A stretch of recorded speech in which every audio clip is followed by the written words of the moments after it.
नमस्कार, तिसरा डोळा न्यूज मध्ये आपलं स्वागत। मी स्थित चव्हाण।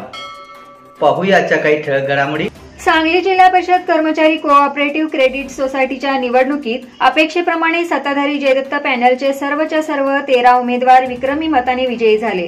या विजयात मंदार कोरे, धनंजय जाधव, विजय डांगे, दत्तात्रय पाटील, अभिजित पवार, सागर बाबर, धोंडीराम बेडगे, ज्ञानोबा मोरे, गणेश मडावी, उज्ज्वला कुटे, आकाशवाणी नलावडे, शैलजा कुरकुटे, गोसर सिद्ध खतीब आदींचा समावेश आहे। या विजयानंतर विजयी उमेदवार आणि त्यांच्या समर्थकांनी फटाक्याची आतिषबाजी आणि गुलालाची उधळण करून एकच जल्लोष केला, तर हलगीच्या तालावर ठेकादारच सर्वांनी बेधुंद डान्स केला। या प्रसंगी सभासदांनी दिलेल्या संधीचं सोनं करू आणि त्यांना अभिप्रेत असा कारभार करू अशी ग्वाही विजयी उमेदवार आणि पॅनल प्रमुखांनी दिली। यावेळी अरुण खरमाटे, अशोक पाटील, गणेश मडावी, सागर बाबर, दत्ता शिंदे, बजरंग संकपाळ आदी उपस्थित होते।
जयदत्त सहकार पॅनलनं 13च्या 13 जागा बहुमतानं निवडून आल्या, त्याबद्दल या जिल्ह्यातल्या तमाम सभासदांचं, तमाम कर्मचाऱ्यांचं या ठिकाणी पहिल्यांदा पॅनलच्या वतीनं या ठिकाणी आभार मानतो। खरं तर सांगली जिल्ह्याचं लक्ष लागून राहिलेल्या कर्मचारी चळवळीतली ही संस्था, या संस्थेकडे अनेकांनी वेगळ्या नजरेने पाहण्याचा प्रयत्न केला, पण सभासदांनी त्यांना खड्यासारखं बाजूला करून 13-0 पद या ठिकाणी मतानं या ठिकाणी परिषदेच्या या पतसंस्थेला जवळजवळ 55-58 वर्ष पूर्ण झालेली आहेत। आणि इथून पुढच्या काळात ही जी आमची आता निवडून दिलेली यंग ब्रिगेड आहे ती अतिशय चांगलं आणि उज्ज्वल काम जिल्हा परिषदमध्ये करेल एवढी मी पॅनेल प्रमुखाच्या वतीनं ग्वाही देतो. सभासदांनी आपल्या सर्व बहुमतानं निवडून दिलेलं आहे त्यासाठी सर्वांचे प्रथम आभार आणि आम्ही सर्वजण आपल्या सर्वांच्या आशीर्वादानं अत्यंत बहुमतानं निवडून आलो आहोत. त्याबद्दल मी सर्वांचा पुन्हा एकदा आभारी आहे. असंच प्रेम तुमचं आमच्यावर राहो आणि आम्ही तुमच्या प्रत्येक इच्छा अपेक्षा पूर्ण करण्याचा मनापासून प्रयत्न करत आहोत ही इच्छा व्यक्त करून मी 2 शब्द. यूट्यूबवर सर्च करा तिसरा डोळा. तिसरा डोळा चॅनलला सबस्क्राईब करा.